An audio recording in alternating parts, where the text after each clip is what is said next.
법과 친해지는 제일 좋은 방법 생생법률쇼. 안녕하세요. 진행을 맡은 이지원입니다. 오늘도 크고 작은 법률 문제로 어려움을 겪고 있는 여러분을 위한 법률 상담은 물론이고요. 세상을 들썩이게 하는 이슈들을 법적으로 풀어보는 시사법률 토크까지 준비되어 있습니다. 법률과 관련해 궁금한 내용이 있으신 분들은 상담 전화 02-557-8295번으로 연락 주시거나 법률방송 홈페이지 접속 후 법률상담 게시판에 문의 남겨주시기 바랍니다. 그리고 아래 하단에 보이는 이메일로도 상담 문의 받고 있습니다. 각 분야 전문 변호사가 무료로 성심성의껏 상담해 드리니까요. 많은 참여 바랍니다. 네, 지금 이 방송은 유튜브를 통해서도 실시간으로 함께 방송되고 있으니까요. 많은 시청 부탁드리고요. 유튜브를 통한 소통의 창구도 활짝 열어두겠습니다. 그럼 오늘 도움 주실 변호사님 소개해 드리겠습니다. 법무법인 청목의 김희성 변호사 자리하셨습니다. 어서 오세요. 네, 안녕하세요. 안녕하세요. 법무법인 청목의 김희성 변호사입니다. 네, 오늘도 억울하고 답답한 분들을 위해서 명쾌, 상쾌, 통쾌한 상담, 유익한 상담 해주시길 기대해 보겠습니다. 그럼 오늘 접수된 상담 미리 살펴볼까요? 휴게 시간을 보장받고 싶어요. 부동산 명의 대여로 소송에 휘말렸어요. 보이스피싱 가담자 처벌 피하려면 유흥에 빠진 아내와 이혼하고 싶어요. 이렇게 다양한 분야의 상담이 접수되어 있습니다.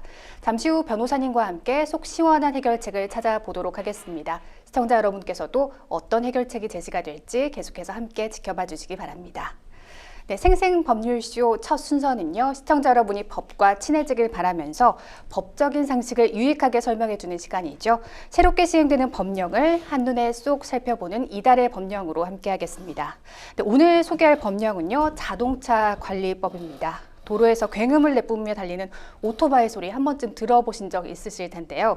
최근 팬데믹 이후 증가한 폭주족으로 인해서 발생하는 크고 작은 사고와 민원들로 경찰들이 골머리를 앓고 있다고 합니다. 지난 3일절에는요. 불법 튜닝 바이크로 난폭 운전을 한 폭주족들이 무더기로 검거되기도 했다고요? 네. 최근에 이제 얼마 전에 이제 3일절이 있지 않았습니까? 네. 그때 이제 경찰청에서 좀 대대적으로 단속을 했어요. 저도 이제 기억을 더듬어보면 예전에는 폭주족들이 많이 보였었는데 그러니까요. 한동안 많이 안 보이기는 했거든요. 이제 그런데 코로나 팬데믹이 지나면서 많이 증가하는 추세라고 합니다. 그래서 서울경찰청 교통범죄수사팀장의 말에 의하면은 3일절이나 광복절 당일보다는 전날에 폭주족들이 더 많이 출몰하는 경향이 있어서 단속을 강화하고 있다고 하고요. 경찰은 이러한 집중 단속을 통해서 불법 튜닝 9건을 적발을 했는데 그중에 이제 6건은 형사처벌, 나머지 3건은 과태료부과 처분을 했다고 하고요. 그 6건 형사처벌 중에는 등화장치 불법으로 한 거 4건, 소음기 장치 불법으로 개조한 거 2건으로 되었다고 합니다. 그런데 이렇게 이제 불법으로 튜닝을 하면 예를 들어서 등화장치 같은 거 불법으로 하면은 상대방 운전자들의 그 시야를 방해하기 때문에 위협이 되죠. 교통사고 발생 위험이 있고요. 또 소음기를 개조하는 경우에는 이제 또 야간, 특히 야간 이런 때 이제 인근 주민들이 소음공해에 시달리는 경우들이 많아서 맞습니다. 이런 거를 제재하고 있고요. 그리고 대대적으로 단속을 했는데 2,700명이 넘는 경력과 경찰 병력과 그다음에 이제 장비 1,100대가 넘는 장비를 투입을 해서 전국적으로 특별 단속을 실시했고 그중에 이제 744건이나 되는 적발 건수를 올렸다고 합니다. 그리고 경찰은 이런 폭주 행위에 대해서 그러니까 이런 폭주족들이 단순히 소음 공해만 일으키고 불법 튜닝만 한 게 문제가 되는 게 아니라 난폭 운전을 많이 하거든요. 네네. 그래서 이제 교통법규를 위반하는 게 다반사입니다. 그래서 그런 폭주적 단속을 하면서 중대 교통법규 위반에 대해서도 체증 분석을 해서 형사처벌을 한 방침이고 앞으로도 엄정한 단속을 하겠다 이런 입장입니다. 네, 이렇게 난폭 운전자에 대한 단속과 더불어서 불법 튜닝 바이크에 대한 규제도 대폭 강화된다고 하는데요. 이 자동차 관리법 개정으로 달라지는 내용 자세히 짚어주시죠. 네, 예전에는 이제 이륜 자동차 같은 거는 사용을 하다가 사용 폐지를 했다가 다시 사용하는 경우에는 별도로 정기 검사를 받을 필요가 없었는데요. 올해 3월 15일부터는 사용 폐지 후에 다시 사용하는 이륜 자동차에 대해서도 반드시 사용 검사를 받아야지만 사용할 수 있도록 기준이 강화됐고요. 그리고 이러한 검사를 통해서 이륜 자동차의 안전성 그리고 불법 튜닝이 있는지 그리고 배출가스나 소음 기준 또는 진동 기준 등 검사 기준에 적합한지도 이제 살펴보겠다 이런 입장입니다. 이렇게 개정이 됐습니다. 그리고 정기 검사를 받지 않으면 100만 원 이하의 과태료가 부과되고요. 이륜 자동차 사용 신고를 하지 않거나 번호판을 부착하지 않고 운행하는 경우에는 과태료가 300만 원까지 상향되도록 이렇게 개정이 되었습니다. 그리고 이제 이렇게 불법 튜닝을 한 경우에는 불법 튜닝을 한 이륜 자동차의 소유자뿐만 아니라 그 튜닝 작업을 한 작업자도 처벌 대상에 포함을 시켰고요. 그리고 검사 과정에서 이러한 불법 튜닝을 적발하지 못한 경우에는 그 검사한 사람에 대해서 검사 대행자, 지정 정비 사업자에 대해서도 지정을 취소할 수 있도록, 그러니까 엄격하게 검사를 하라는 취지죠. 네. 그래서 이런 엄격하게 검사를 유도하기 위해서 이런 조치까지도 이제 신설을 했습니다. 그럼 과연 이번에 도입되는 이륜차 검사 제도가 이 불법 튜닝 근절에 큰 효과가 있을 거라고 보시나요, 변호사님? 네, 아까 이제 그 좀 전에 말씀드린 게 그것 중에 하나가 이제 검사 제도를 강화했잖아요. 네네. 그래서 뭐 그 불법 튜닝을 한 사람, 뭐 소유자뿐만 아니라 그걸 작업을 한 사람, 그리고 정기 검사나 뭐 이런 검사 제도를 통해서 그거를 그러니까 검사할 때 그걸 발견하지 못한 그런 정비업자들도 처벌 대상에 포함되는 이렇게 검사 제도가 강화됨으로써 불법 튜닝 적발 가능성이 아무래도 높아지기 때문에 분명히 이제 개선 효과가 있을 것으로 보고요. 그 외에도 이제 안전성, 그리고 배출가스, 소음 기준 이런 기준도 강화를 했기 때문에 전반적으로 이륜 자동차의 안전성 향상에 도움이 될 것으로 봅니다. 그리고 경찰에서도 아까 이제 대대적인 단속을 이미 했고 앞으로도 하겠다라고 한 것으로 보아서 처벌이 강화되기 때문에 이런 억제 효과도 있을 것이라고 예상이 됩니다. 근데 이제 한편으로는 이제 불법 튜닝이라는 게 좀 모호한 기준이 좀 있어요. 불법이란 기준이요? 예, 불법 튜닝이 워낙 이제 종류가 다양하기 때문에 그렇겠죠. 그거를 하나하나 다 그 세세하게 법령에 규정한다는 건 사실상 어렵거든요. 그렇기 때문에 좀 이런 불법 튜닝을 적발하기 위한 제도 강화가 있었지만 그 기준이 좀 모호하기 때문에 좀 혼란 가능성이 있는 점은 좀 한계점으로 지적되고 있습니다. 네, 예. 변호사님께서 짚어주신 대로 이번 개정안을 바라보는 업계 종사자들의 시각은 좀 다른 것 같습니다. 이 튜닝 부품의 불법성을 판별하는 기준이 모호하다는 이유 때문인데요. 이대로 해당 법률이 시행되면 이륜차 산업 죽이기밖에 되지 않을 거라는 반응까지 나오고 있습니다. 이렇게까지 업계의 반발이 심한 이유가 무엇일까요? 네.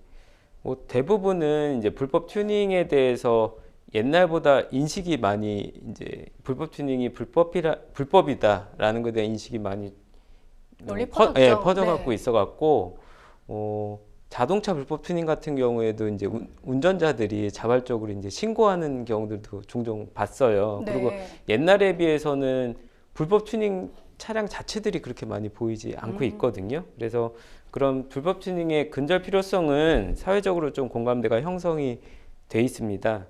그런데 이제 좀 전에 말씀드린 바와 같이 어떤 법적 기준에 대한 모호성이 있기 때문에 그런 거를 좀 개선해야 될 필요성이 있고, 또 이제 처벌이 강화되지 않았습니까? 그러면 이제 종전에 불법 튜닝이 이미 된 이륜차들도 있잖아요. 네네. 근데 이제 그게 강화된 사실을 모르고 그게 이제 또 사고팔고가 되지 않습니까? 그러면서 이제 그 시행 전에 이미 불법 튜닝이 된 자동차가 시행 후에 이제 소유자가 변경되면 그 소유자는 불법 튜닝된 그 이륜 자동차의 소유자이기 때문에 이제 처벌 대상이 되거든요. 그렇겠죠. 그래서 흔히 말하는 이제 중고 불법 튜닝 바이크 폭탄 돌리기가 되지 않을까 하는 이런 우려의 시각도 있습니다. 그리고 이 튜닝 여부의 불법성을 판단하는 기관이 이제 한국교통안전공단이라는 데가 있거든요. 이제 이 공단에서 자동차 정기 검사도 다 해요. 이런 데서 이제 불법 튜닝 여부를 이제 판단을 하는데, 그렇게 이제 합법과 불법의 이제 구분이 좀 어려운 경우들이 종종 있고, 그 이유는 워낙 튜닝의 방법이 다양하고, 그리고 예전과 다르게 지금은 이제 해외 온라인 플랫폼도 많이 활성화돼 있잖아요. 네네. 예, 중국 뭐 테무, 알리바바 뭐 이런 직구하시는 분들 많잖아요. 많죠. 네. 그래서 직구를 해서 뭐 개인적으로 부착을 하고 이런 경우들이 많은데 워낙 이제 제품의 종류가 다양하고 그 또한도 불법 예, 기준이 모호하게 예, 됐네요. 맞습니다. 그렇기 때문에 그 수가 급증하기 때문에 그걸 좀 적발하는 게 쉽지 않은 경우들이 있고 또 같은 부품이라고 하더라도 또 어떻게 부착을 했느냐 뭐 사용 방법은 뭐냐에 따라서 또 안전성에 미치는 영향은 또 달라지거든요. 그래서 이런 복잡한 네. 상황을 고려할 때 그 한국교통안전공단에서 모든 부품에 대해서 명확한 기준을 제시하는 것은 현실적으로 좀 어렵다라는 점이 이제 한계로 지적되고 있습니다. 그렇습니다. 예. 이렇게 법안이 시행되면 이륜차 업계는 가장 좀 큰 타격을 입게 되는 만큼 정말 보다 현실적인 방안을 고민할 필요가 있을 것 같은데요. 어떤가요? 네, 아까 말씀드린 이게 그 검사 시행 제도가 네. 자동차 관리법 51조에 규정이 되어 있는데요. 좀 앞으로 현실적인 방안으로 고민해 볼 수 있는 거는 좀 튜닝의 명확한 기준, 불법성 여부의 명확한 기준을 좀 더 명확히 하고 또 합법적인 튜닝의 범위를 좀 어느 정도 확대하는 방안도 좀 모색할 필요가 있을 것 같습니다. 그래서 합법적인 튜닝의 여지를 명확하게 해준다면 불법 튜닝이 좀 근절되면서도 또 이륜 자동차 튜닝 산업이 또 보호될 수도 있는 너무 위축되지 않을 수 있는 그런 좀 조치가 될 수 있을 거라고 생각하고요. 그래서 이제 관계부처에서는 이륜차 산업 관계자들의 의견을 수렴해서 이렇게 튜닝 산업의 위축을 막을 수 있는 노력이 좀 절실하다 이렇게 볼 수가 있습니다. 또한 이렇게 뭐 단속이나 처벌 위주 처벌을 강화하는 것도 좋기는 한데 이렇게 처벌이 강화되고 그러면은 그 강화된 처벌 기준을 인식하기까지 또 시간이 좀 걸리거든요. 그래서 이제 계도 기간도 필요하고 적극적인 홍보도 필요한데 이런 것도 같이 병행을 해야 불법 튜닝이 이제 근절되는 게 좀 효과적이지 않을까 이렇게 보고 있습니다. 네. 변호사님 말씀대로 그 불법과 합법의 기준이 명확하게 좀 마련이 돼야 할 것 같고요. 또 법 개정으로 이륜차 등록 요건이 크게 강화되는 만큼 잘못된 중고 거래로 불이익을 당하지 않도록 주의하셔야겠습니다. 지금까지 새롭게 시행되는 법령을 살펴보는 이달의 법령 함께했습니다. 여러분은 생생법률쇼와 함께하고 계십니다. 어렵고 복잡한 법률 문제로 고민하고 계신가요? 그렇다면 생생법률쇼가 도와드리겠습니다. 생생법률쇼에선 민사, 형사, 가사 등 각 분야 전문 변호사들이 매년 800여 건의 법률 문제를 속 시원하게 해결해 드리고 있는데요. 그럼 무료로 법률 상담을 받을 수 있는 3가지 방법, 지금부터 소개합니다. 첫째, 02-557-8295번으로 전화해 법률 상담 신청을 한다. 둘째, 법률방송 홈페이지에 접속해 법률상담 게시판에 사연을 올린다. 셋째, 지금 화면에 나오고 있는 이메일 주소로 사연과 연락처를 보낸다. 속 시원한 법률상담 프로그램 생생법률쇼, 지금 바로 상담 신청하세요. 네, 지금부터는 생생법률쇼가 자랑하는 성심성의 무료 법률상담 진행해 보겠습니다. 전화상담 연결돼 있는데요. 받아보죠. 안녕하세요. 네, 안녕하세요. 네, 어떤 점이 궁금해서 연락 주셨나요? 저는 제과업체 생산직으로 근무하는 55세 남성인데요. 네, 하루 8시간 근무를 하고 네. 잔업을 3시간 해요. 그래가지고, 네네네. 네, 막교대를 하는데 네, 제가 근로기준법을 보니까 네. 하루에 8시간 근무하고 잔업은 일주일에 12시간을 넘기면 안 된다고 되어 있는데 저희는 15시간을 하거든요. 하루에 3시간씩 금요일 날까지 5일이니까. 네네. 근데 경우에 따라서는 토요일 날 한 달에 한 2번 정도 또 근무를 해요. 네네. 그래서 계산을 해보니까 일주일에 63시간도 하더라고요. 네, 그러시군요. 그래서 제가 저기를 다닌 지가 1년 6개월 됐는데 네.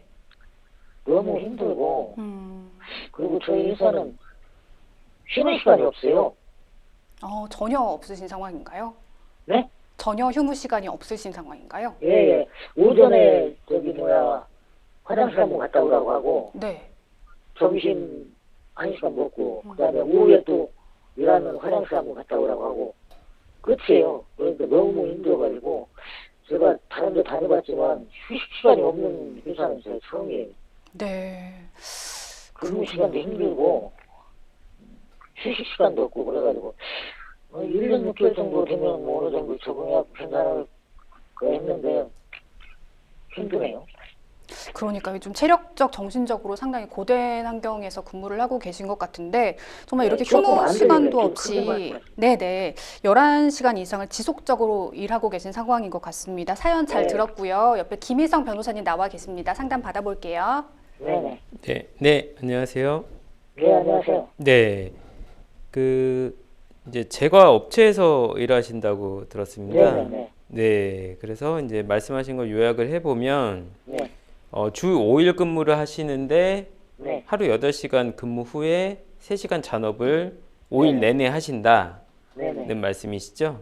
네네. 그리고 이제 그 화장실 다녀오는 시간을 제외하고는 별도의 이제 휴식 시간 없이 네네. 예, 초과 근무를 한다 이런 말씀이신 걸로 네.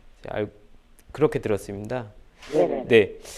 일단은 그 연장 근로 1주간 연장 근로를 포함해서 총 일할 수 있는 시간은 52시간이거든요. 네네. 그래서 지금 말씀하신 걸로 보면은 그거를 초과한 것으로 보이고요. 네. 그리고 아까 이제 그 휴식 시간이 전혀 없다 이렇게 말씀하셨는데 네. 점심 시간은 있나요? 점심시간은 1시간 있어요. 네, 점심 시간은 그럼 오전 근무하시고 오후 근무까지 그 사이에 있는 건가요? 그렇죠. 12시니까. 예, 12시에. 네. 예. 그러니까 만약에 낮 근무를 하든 예. 낮 근무를 하든 무조건 점심시간 12시. 예. 그래서 점시간 1시간은 보장이 되는 건가요? 네네. 1시간 그 점시간 안에는 일을 시작 안 하시죠?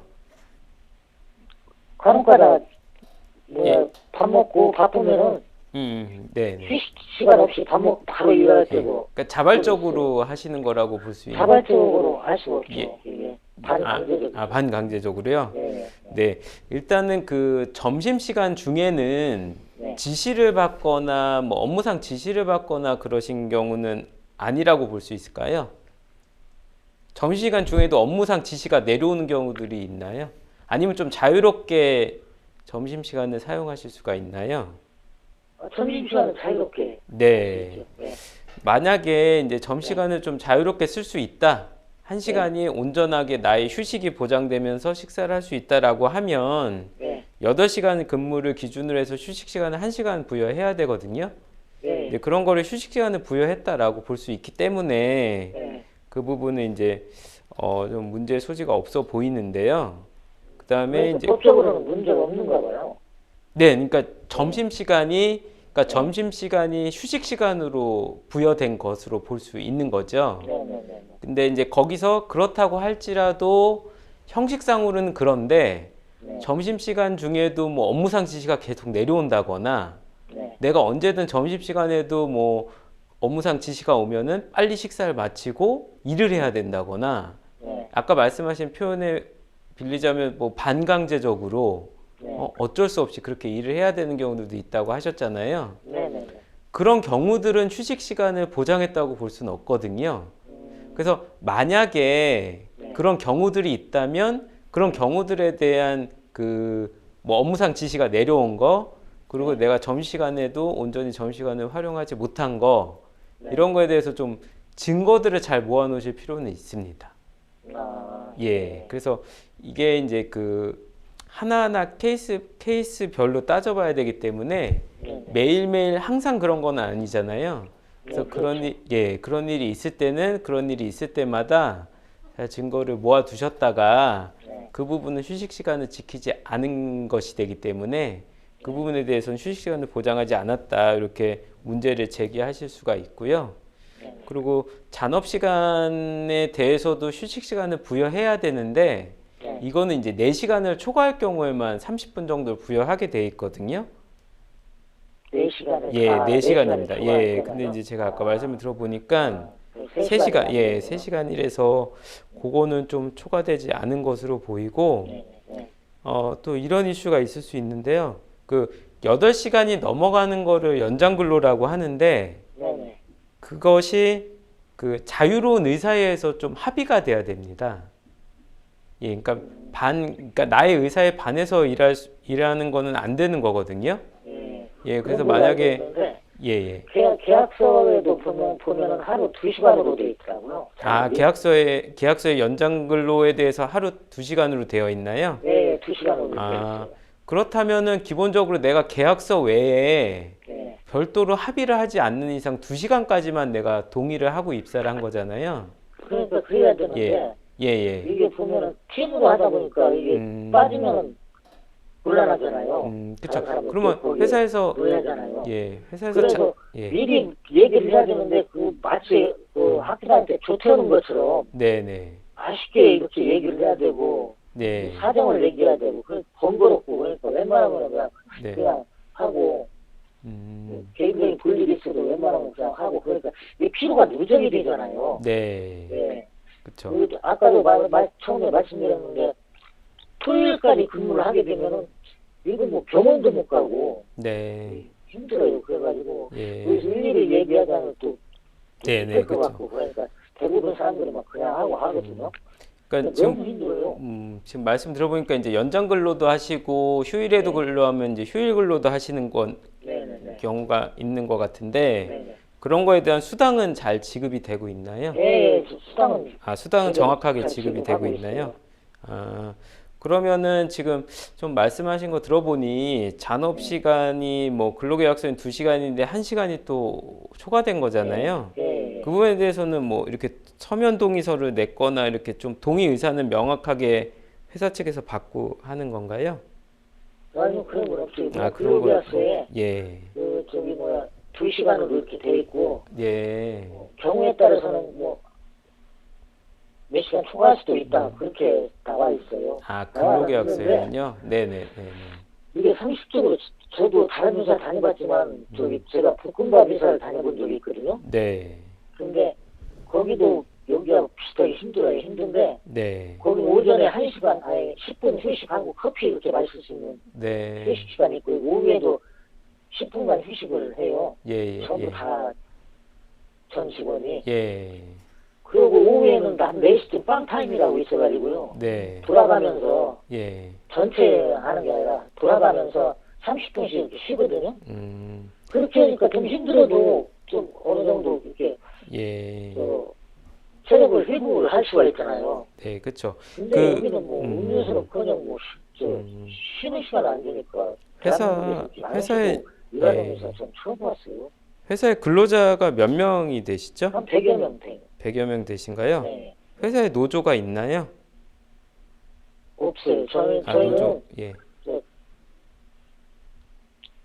대기업체 그 하청업체거든요. 네. 그러니까 노조 같은 건 없어요. 지금 말씀하신 거 제가 이제 지금까지 말씀드린 거는 법 위반 소지가 있는지 여부이긴 하지만 네네. 합법적인 범위 내라고 하더라도 네. 근로자들한테 좀 무리한 근로를 요구하는 것 같아요. 네. 그래서 이제 그런 거에 대해서 좀 여러 가지 어려움이 있으신 것 같은데 네. 그런 경우는 혼자서 의견을 개진하는 것보다는 네. 뭐 노조가 있으면 노조를 통해서 얘기를 한다거나 그러니까. 뭐 다수의 근로자들이 같이 의견을 개진한다면 뭐 점심시간으로 휴식시간이 보장된다고 할지라도 근로 강도가 세면은 중간중간에 10분씩이라도 휴식시간을 부여하는 게 뭐 근로자 입장에서도 좋고 회사의 뭐 업무 효율성도 좋을 수도 있거든요. 이제 개인이 얘기하기는 좀 어려운 분위기니 좀 그런 방법을 모색하시는 건 어떨까? 처음에는 화장실 갔다 오라고 그래갖고 한 10분 정도 화장실 갔다 오라고 그랬거든요. 네. 그래가지고 손님들이 그러더라고. 화장실 갔다 오라면 10분간 화장실 갔다 오고 쉬었다 오라고 하더라고요. 네. 근데 점점 하다 보니까 일이 이렇게 밀리고 그러면 눈치 보여가지고 그렇죠. 네. 뭐 화장실만 쭉 갔다 오는 경우가 거의 대부분이 남자들은. 네네네. 그렇죠. 네. 그래가지고 네. 이게 전부 우리 회사들은 거의 젊은 사람들은 없고요. 네. 저도 50대 중반인데 네. 나이 든 사람들만 있고 네. 외국인이 거의 70%예요. 아, 네. 젊은 사람들 와가지고 휴식 시간도 없고 일이 힘들고 막 그러니까 쉬지도 예. 않고 그러니까 예. 좀 다니다 하루 이틀 다니다 그만두고 이러는 경우가 거의 대부분이거든요. 네. 그래서 점점 이대로 가다가는 전부 일국민으로 좀 쓰러질 것 같은 그런 생각이 들고 네. 일국인하고 있다 보니까 말도 안 통하고 예. 예. 그 아까 이제 커뮤니케이션 안 되고 그러니까 예, 힘들죠. 잔업 시간 3시간에 대해서는 이제 좀 합의 여부가 불분명한 것 같아요. 네네. 예, 그 부분은 조금 확인을 해보시고, 네. 만약에 내가 동의를 하지 않는다면, 네. 뭐 계약서에서 이제 계약 조건을 한 이제 연장근로 2시간 외에는 네. 동의를 안 하신다고 하면 네. 그 시간까지 잔업할 이유는 없으니까요.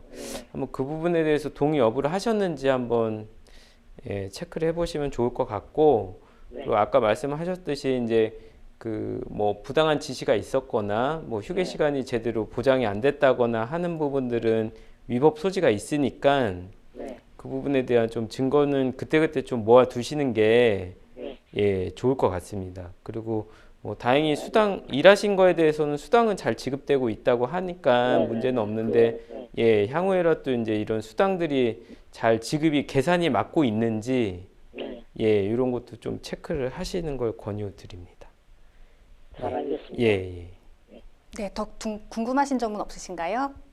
네, 따로 궁금한 점 없습니다. 네, 변호사님 조언 네. 참고하셔서 잘 대응해 보시면 좋겠습니다. 네, 고맙습니다. 네, 전화 주셔서 고맙습니다. 네, 감사합니다. 네. 사실 정말 근로자들 입장에서는 회사의 지시를 거부하기가 정말 네. 어려울 텐데요. 지금 상담자님 말씀을 들어보니까 뭔가 거창한 걸 바라시는 게 아니라 정말 단 10분의 휴식 시간이라도 좀 보장됐으면 좋겠다는 네. 것 같아요. 네.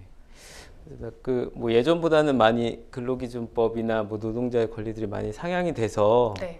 그런 것 같아요. 이제 그런 걸 잘 아시는 또 근로자 분들이 있거든요. 네. 그래서 또 그런 분들은 법을 잘 활용을 하셔서 뭐 소송도 하시고 자기 권리를 잘 찾으시는데 사실 그런 분들은 아직까지는 좀 소수이고요. 네. 그래서 많이 이제 이런 노무적인 이슈가 발생을 했을 때는 뭐 노무사 또는 뭐 변호사한테 뭐 많이 물어보시고 자문을 구하셔서 자기 권리를 지키시는 걸 추천드립니다. 지금 오늘 주 52시간 근무제도에 대한 이야기가 나왔는데요. 그게 무엇인지 한 번 더 짚어주시면 좋을 것 같아요. 네, 그러니까 그러니까 한 주 단위로 판단을 하는 건데요. 그러니까 40시간까지는 이제 기본으로 일을 할 수가 있는 거고, 그 40시간 한도에서 그거를 초과했을 때 한 주 단위로 해서 12시간까지는 이제 연장 근로를 할 수 있는 것입니다. 근데 이제 연장 근로는 합의가 있어야 되는 것이죠. 그래서 1주 단위로 12시간까지는 할 수 있다라고 보면 되고요. 그러면 연장 근로를 어떻게 산정을 하는지는 하루 기준으로 판단을 하는 겁니다. 네. 그래서 하루 8시간을 초과한 부분이 연장 근로가 되는 거고요. 그게 1주 단위로 모였을 때 12시간을 넘냐 안 넘냐가 이제 문제가 되는 거죠. 그래서 그렇게 이제 판단해 보시면 될 것 같습니다. 네. 정말 회사와 근로자 모두가 좀 효율적으로 일할 수 있는 상생의 근무 환경이 마련됐으면 좋겠습니다. 여러분은 지금 생생법률쇼와 함께하고 계십니다. 어렵고 복잡한 법률 문제로 고민하고 계신가요? 그렇다면 생생법률쇼가 도와드리겠습니다. 생생법률쇼에선 민사, 형사, 가사 등 각 분야 전문 변호사들이 매년 800여 건의 법률 문제를 속 시원하게 해결해 드리고 있는데요. 그럼 무료로 법률 상담을 받을 수 있는 3가지 방법, 지금부터 소개합니다.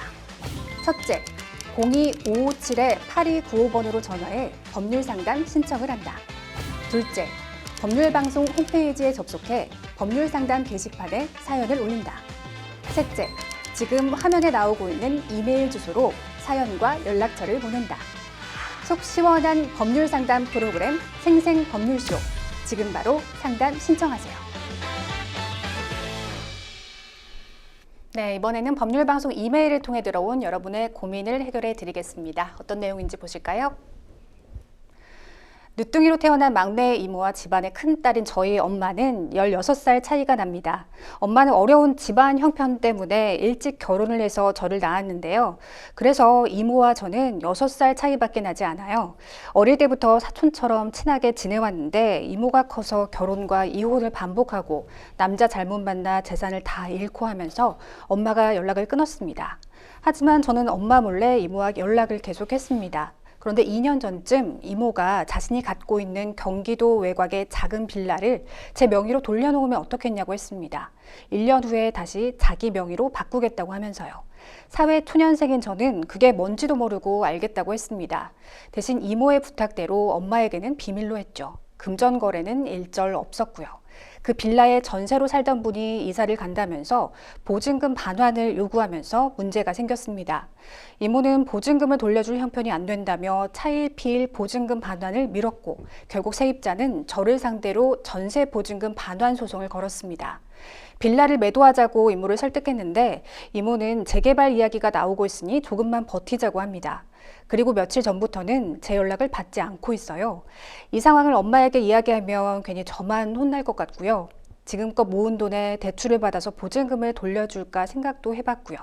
또 알아보니 제 명의를 대여해 준 게 불법이라고 하던데 혹시 처벌을 받게 될까요? 이 상황을 투명하게 해결하려면 어떻게 해야 할까요? 하셨습니다. 네, 답답한 상황이 있을 것 같습니다. 부동산 명의 대여로 인해 문제가 발생한 상황인데요. 이 사연의 경우 명의 신탁에 해당된다고 보시나요? 네. 그러니까 명의 신탁이라고 하면은 이제 내부적으로는 명의 신탁사가 소유권을 보유하는데 네. 이제 등기상으로만 소유권이 넘어간 상태라고 볼 수가 있거든요. 그래서 예전에는 뭐 비일비재했었죠. 근데 이제 부동산 실명법이라고 하는 네. 그 법이 시행이 되면서 원칙적으로는 이렇게 위법한 행위가 됐습니다. 그래서 근데 예외적으로 부부나 종중 같은 예외적인 경우는 명의신탁을 허용을 하거든요. 근데 이제 그런 예외적인 특수한 경우를 제외하고는 명의신탁 약정 자체가 무효고요. 명의신탁에 기해서 등기가 넘어갔다면 그 등기도 무효라고 보는 게 이제 그 현행법입니다. 그렇군요. 네. 그럼 현재 이 빌라는 상담자님의 소유인 거잖아요. 그렇다면 이 세입자가 제기한 보증금 반환 소송의 경우 실제 소유자인 이모가 아닌 지금 상담자님이 책임을 져야 하는 거죠. 네, 그럴 것으로 보이는데요. 그러니까 임차인은 당연히 네. 등기부를 떼봤을 것이고 그렇죠. 등기부상 소유자랑 계약을 하지 않았겠습니까? 그렇기 때문에 이 상담자께서는 임대인으로서 보증금 반환 의무를 부담할 것이라고 봅니다.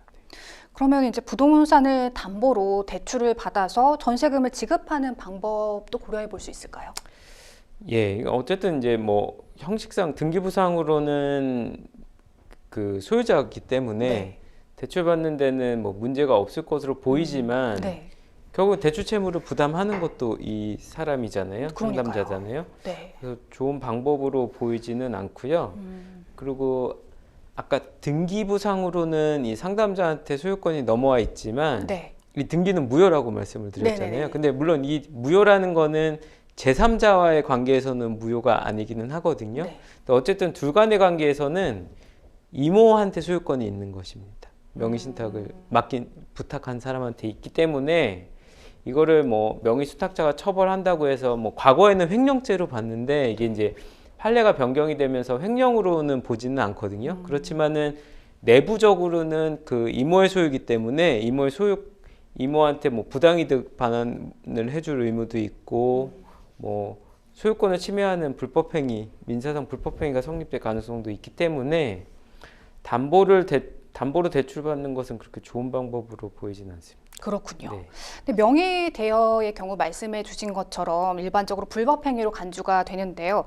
하지만 상담자님의 경우 금전적 대가가 전혀 없던 상황인데 형사처벌이 이루어지게 될까요? 네, 그러니까 명의신탁을 하는 경우에는 부시법에 의해서 형사처벌도 가능하고요. 네. 그리고 이제 과태료 부과 처분도 가능하거든요. 그렇군요. 그런데 이제 여기서 여쭤본 질문이 금전적 대가가 없는 경우도 형사처벌 대상인지를 물어보셨잖아요. 네. 그거랑은 관계가 없습니다. 이제 내가 뭐 대가를 받든 받지 않았든 이 법의 취지는 실제 권리자가 등기를 하라는 취지이기 때문에 그거는 형사처벌과는 무관한 문제입니다. 대가 무관하게 형사처벌의 예. 대상이 될 수 있군요. 그럼 상담자께서 명의신탁 해지 소송을 제기를 한다면 이모에게 다시 소유권이 이전될 수 있는 걸까요? 네. 그러니까 법적으로는 정확하게 해지 소송을 할 수는 없어요. 왜냐하면 네네. 명의신탁 약정 자체가 무효기 때문에 그렇군요. 해지라는 거는 유효한 계약을 대상으로 네네. 해서 하는 거거든요. 네. 그래서 해지 소송으로 소유권을 찾아가는 게 아니라 자발적으로 등기를 그냥 이전해주면 등기 이전으로 끝날 수 등기를 있는 이전을 상황이군요. 해주면은 네. 이게 소유권이 다시 이제 실체관계에 부합하는 등기가 되는 거죠. 네. 예, 그렇게 넘기면 될 것 같습니다. 네. 그러면 만약에 또 소송을 진행한다고 가정을 했을 때 어떤 증거들을 좀 확보를 하고 상담자에게 유리하게 좀 적용해 볼 네. 수 있을까요? 뭐 일단은 명의신탁 그 약정 자체가 이제 뭐 둘만 아는 거잖아요. 네네. 그런 증거들이 있어야 되겠죠. 네. 뭐 이모가 원래 소유권으로 갖고 있다가 나한테 소유권이 넘어오기는 했는데 이거는 그냥 형식상으로만 이모가 잠깐 부탁을 해서 나한테 소유권이 넘어와 있는 상태잖아요. 그걸 뭐 입증할 수 있는 뭐 메시지나 그리고 실제로는 이모가 소유자였기 때문에 사실 세금이나 뭐 실제 소유자로서의 부담해야 될 의무들을 이모가 했을 것으로 보이거든요. 네. 그래서 이모가 임대차 계약 관리를 뭐 했다거나 실제 그리고 뭐 세금 같은 거 다 납부했다거나 재산세 같은 경우 뭐 이런 것들을 좀 모아둔다면 명의신탁 약정을 입증하는데 충분할 것으로 네. 보입니다. 하지만 뭐 지금 현재 소송까지 진행하지 않아도 네. 등기 이전만으로도 가능한 상황이라고 말씀을 해주셨습니다. 근데 지금 부모님께 말도 못하고요. 또 오랫동안 잘 지내온 이모에 대한 배신감도 큰 상황이실 것 같습니다. 그럼 이제부터 상담자께서 어떻게 좀 현실적으로 대응하면 좋을지 조언해 주신다면요. 네. 그러니까 이 경우는 그냥 이모랑 협의해서 하는 게 가장 효율적인 근데 연락을 안 받으시니까 어려운 것 같습니다. 뭐 그렇다고 해서 이거를 사실 파는데도 쉽지 않을 수가 있어요. 네. 만약에 이제 막 함부로 팔아버리면 또 이모가 그거에 대해서 아까 형사처벌을 면할 수는 있지만 민사상 또 책임은 질 수가 있거든요. 팔고 나서 받은 부동산 대금은 당연히 이모한테 돌려줘야 네네. 되는 부당이득이 되는 거고 그리고 뭐 내부적으로 소유권은 이모한테 있다고 했잖아요. 이런 게 이제 그 형사상 불법은 안 되더라도 민사상 뭐 불법 손해배상 책임은 또 부여할 수도 있기 때문에 네. 이모랑 그래도 이제 협의를 하는 게 제일 베스트라고 보이고요. 만약에 결국은 뭐 보증금을 반환하지 않는다면 세입자가 뭐 소송을 해서 경매를 하거나 뭐 이런 상황까지 올 텐데 네네. 그렇게 되면 이제 제값을 받고 팔 수가 없잖아요. 처분을.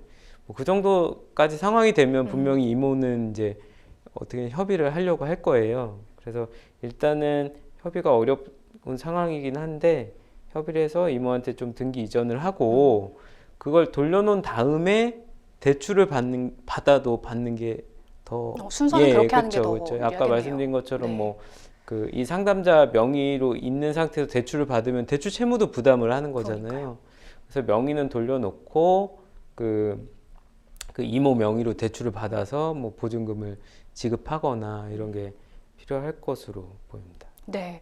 마지막으로 이 부동산 명의 대여의 위험성 또 유의할 점에 대해서 간단히 짚어주실까요? 네. 그러니까 아까 말씀드렸듯이 이거는 그 약정 자체도 무효고요. 그에 기한 등기도 무효거든요. 네.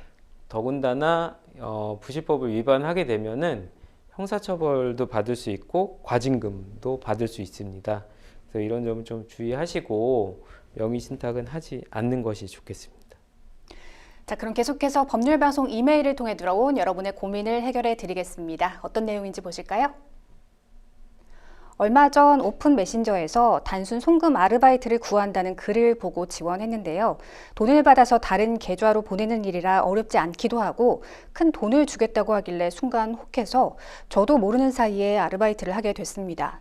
그런데 얼마 전 갑자기 경찰에서 연락이 와서 보이스피싱 범죄에 연루됐다며 조사를 받아야 한다고 하는데요. 저는 그냥 단순 아르바이트인 줄만 알았지 보이스피싱인지 정말 몰랐습니다. 사기 방조죄로 처벌받을 수도 있다는데 너무 억울합니다. 제가 정말로 처벌을 받게 되는 걸까요? 어떻게 대응해야 할지 알려주세요 하셨습니다.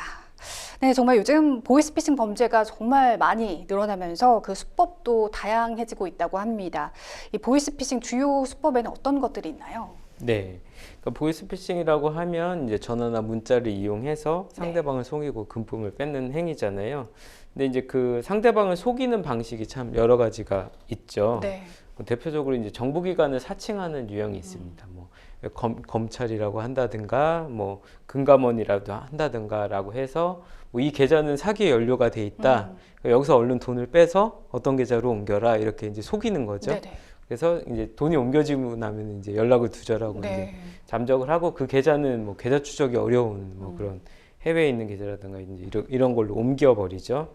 뭐 이런 유형이 있고 그다음에는 이제 뭐 대출 사기 유형도 있습니다. 뭐 저금리 대출로 옮겨줄 테니 뭐 돈을 입금하라든가 뭐 이제 돈을 이제 보이스피싱 이용 계좌로 이제 옮기게끔 유도하는 거죠.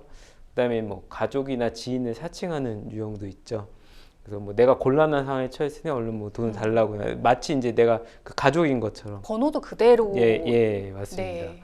그래서 그런 것도 있고 뭐 요즘에는 이제 뭐 청첩장이다 어떤 뭐 링크를 보내서 네네. 개인 정보를 그러니까 링크를 클릭하는 순간 그 휴대폰에 이제 그런 악성 앱이 정보가 이제 깔리잖아요. 다 예, 그렇죠. 털리는 거죠. 개인 정보가 다 빠져나가고 그걸 이용해서 이제 보이스피싱 하는 경우 등등 뭐 워낙 보이스피싱 뭐 유형은 워낙 다양하게 네. 뭐 발전하고 있어 갖고요. 예, 이런 게 대표적인 거라고 볼 수 있겠습니다. 정말 이 보이스피싱 수법이 교묘하게 진화하고 있는 만큼 이렇게 보이스피싱인 줄 모르고 당하시는 분들이 정말 많은 것 같습니다. 근데 상담자께서도 몰랐다고 하는데 알지 못했는데 처벌이 될까요? 그러니까 보이스피싱 범죄는 되게 조직적으로 이루어지고 네. 사실 이제 상선이라고 하는 주범들은 뭐 해외에 있거나 네네. 사실 잡히기가 어렵죠. 그래서 대부분 보이스피싱에서 이제 그 처벌 대상이 되는 분들은 대부분 뭐 계좌를 제공해 줬다거나 현금 수거책으로 활동을 했다거나 이런 방조범들이거든요. 근데 이런 분들이 간혹 무죄가 되는 경우, 그러니까 무죄냐 유죄냐의 핵심적인 부분들은 내가 이걸 진짜 알고 가담을 했는지 여부가 됩니다. 그래서 몰랐다라는 게 법원이 봤을 때도 몰랐다면은 무죄가 될 수 있는데 나는 몰랐다고 주장하지만 여러 가지 증거를 봤을 때 너가 모를 수가 없었다라고 한다면 이제 처벌이 되는 것이죠. 그럼 몰랐냐 알았느냐는 예를 들면 이런 것들을 볼 수가 있어요. 뭐 내가 한 보수에 비해서 너무 뭐 과도한 너무 큰 돈을 주는 거는 정상적인 업무가 아니고 보이스피싱인 줄 알고 가담했다라고 네네. 볼 여지가 충분하거든요. 그런 거라든가 아니면 정상적인 업무 방식이 아닌 거 있죠. 뭐 어디 가서 뭐 이렇게 좀 은밀하게 누구를 만나서 뭐 돈을 받고 오라든가 이런 건 좀 정상적인 방법은 아니잖아요. 그러니까 그런 비정상적인 행위를 했다거나 이런 경우는 보이스피싱 범죄인지 몰랐다고 주장하더라도 인정되기는 어렵습니다. 그럼 상담자의 경우 보이스피싱 피해자인 동시에 피의자라고 봐도 무방하지 않을까 싶은데 어떤가요? 그러니까 일단은 이제 아까 말씀드렸듯이 네. 정말 모르는 상태에서 나도 모르게 가담이 된 거라면 뭐 이렇게 선의의 피해자라고 볼 수가 있겠지만 그렇지 않다면 이제 피의자로 조사를 받게 될 것입니다.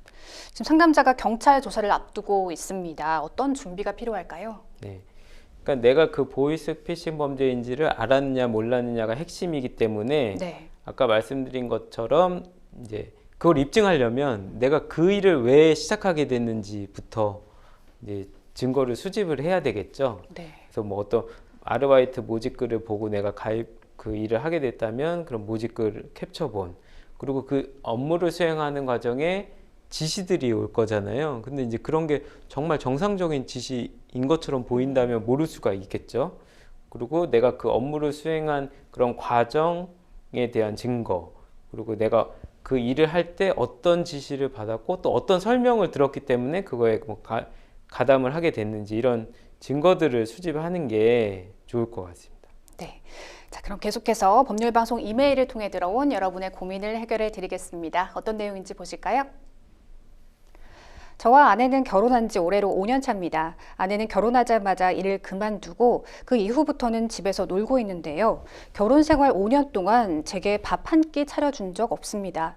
아내는 저녁 늦게까지 친구들과 만나서 쇼핑을 하고 심지어 한밤중에 술을 먹고 나이트클럽까지 다녔는데요. 집에서는 배달 음식으로 끼니를 때웠습니다. 그러던 중 제가 너무 화가 나서 분노가 터지고 말았는데요.